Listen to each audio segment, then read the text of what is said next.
Paano na kaya ako nito? Wala na akong pera. Di pa ako pinapadalhan ni Mitch. Hindi pa ba sapat yan pa? Baka kung saan mo lang dinadalang pera mo. Bakit? Saan ko naman dadalhin ang pera ko? Ano pang babayad ko sa mga katulong at sa mga bills? Sana mapanabong nila ang napundar kong mga negosyo. Kung hindi, paano na ako? Pa! Pwede ba tayong mag-usap? Ano yun, anak? Kukunin ko na po sana yung mamanahin ko. Bakit nagmamadali ka na kunin ang mamanahin mo? Sa akin naman po mapupunta ang lahat ng yan, di ba? Anak, buhay pa ako at kaya ko pang hawakan ng mga negosyo natin. Ibigay mo na sa amin pa at para hindi ka na rin mapagod. Sino naman hahawak ng lahat ng yun? May trabaho ka naman. Si Berto pa, ang asawa ko. Ano? Ang asawa mo? Pagkakatiwala mo sa kanya lahat yun? Oo naman pa. Wala naman siguro problema doon dahil asawa ko naman siya. Wala akong tiwala kay Berto. Hindi pwede. Bakit naman wala kayong tiwala kay Berto pa? Basta, ibang kutob ko sa asawa mo. Kaya ayaw kong pawagi sa mga negosyo ko. Sino naman ang gusto mong humawak sa negosyo nyo? Eh wala naman ang iba.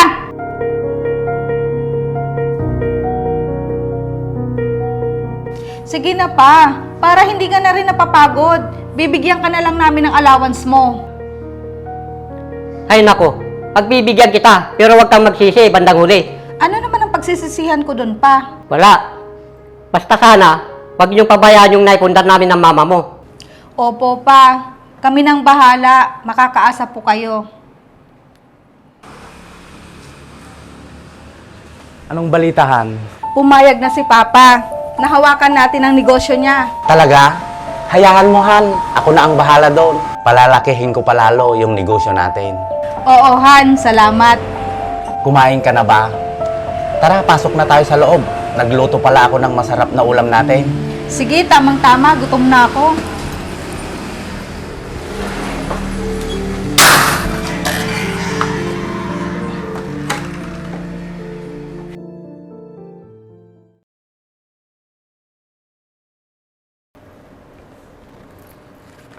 Paano na kaya ako nito?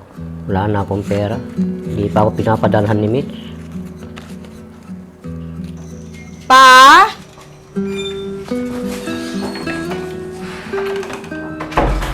Pasensya na po kung natagalan akong pumunta dito. Dala ko na po pala yung allowance nyo. Salamat dito, anak. Wala na kasi akong pabili ng pagkain at allowance dito sa bahay. Pwede mo bang dagdagan to, anak, kahit konti lang? Hindi pa ba sapat yan pa?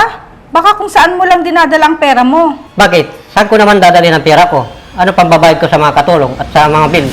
Sige pa, sa susunod na lang po, dadagdagan ko yan. Alis na po ako. Sige, anak, aasahan ko yan, ha? Sige po.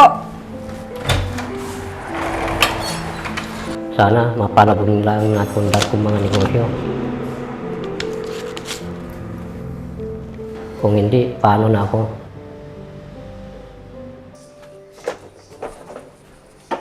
Naiwan yata ni Berto ang cellphone niya.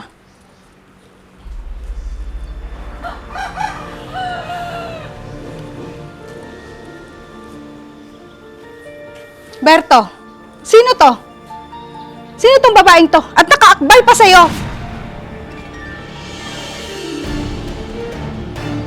Wala yan. Kaibigan ko lang yan. Kailan ka pa nagkaroon ng kaibigan na babae? Han, huwag ka nang magselos at magalit sa akin. Sinabi ko naman sa'yo na kaibigan ko lang to. Umayos ka, Berto, ha? Sa oras na niloko mo ko, lalayasan kita. Oo naman, Han. Maayos ako. Pinapalago ko ngayong negosyo natin. Sige, bahala ka na nga dyan.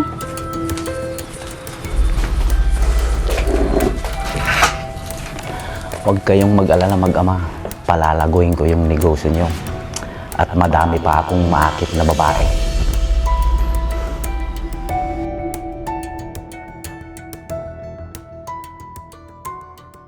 Berto! Berto! Berto! Oh, Han, nandiyan ka na pala. Berto!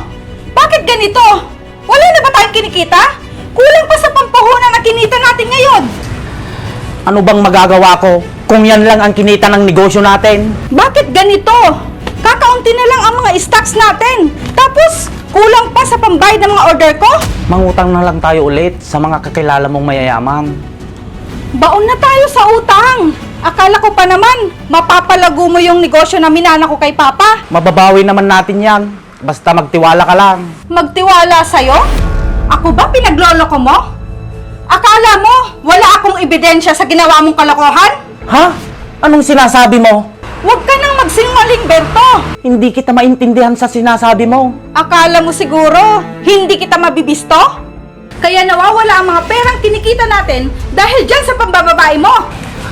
Han, wala akong alam dyan. Tapat ako sa'yo. Alam mo yan. May nalalaman ka pang ganyang salita? O ito, panoorin mo!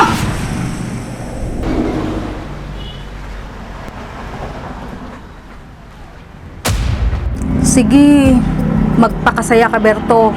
Alam ko na ang gagawin ko sa'yo.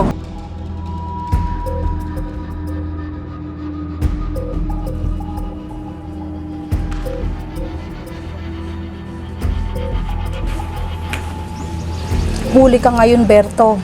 Magsisinungaling ka pa sa akin ngayon, ha? Humanda ka.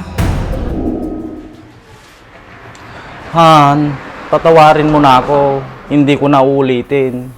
Hindi na talaga mauulit pa, Berto. Dahil sawa na ako sa panluloko mo sa akin. Han, bigyan mo pa ako ng isang pagkakataon. Pangako, gagawin ko na ang tama. Hindi na, Berto. Ibabalik ko na kay Papa ang mga negosyo niya. Siya na ulit ang hahawak nito. Nagkamali ako. At pinaniwala mo ako na kaya mo itong palaguin.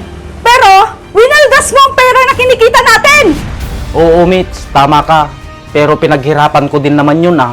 Ngayon, maghihirap ka na talaga dahil aalis na ako. Ano? Hindi pwede, Han. Maawa ka sa akin. Doon ka na sa babae mo. Aalis na ako at uuwi na ako kay Papa.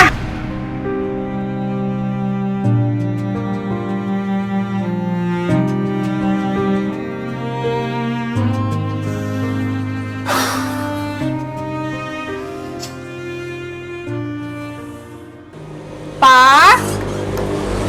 Pa? Oo anak, tuloy ka.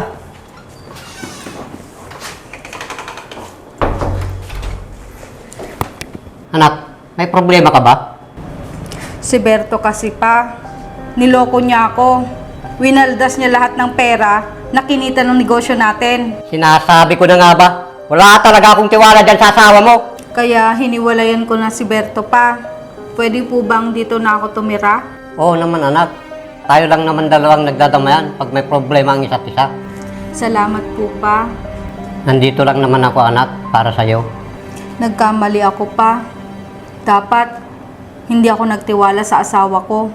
Iba na ang panahon ngayon anak. Iba na din ang nagagawa ng pera sa tao. Mabuti pa kayo pa. Kahit naging maganda ang buhay nyo noon, hindi binago ng pera ang ugali nyo. Di naman dapat ganun anak. Kahit na alam mong marami kang pera, huwag mo dapat pagmalaki. Tama kayo dyan pa. Pera lang yan. Mawawala sa'yo pag di mo ginamit sa tama. Kaya lagi mong tatandaan, ang pera ay para lang sa pangangailangan natin. Hindi pinagmamayabang at hindi dapat gamitin sa masamang gawain. Tama po kayo pa.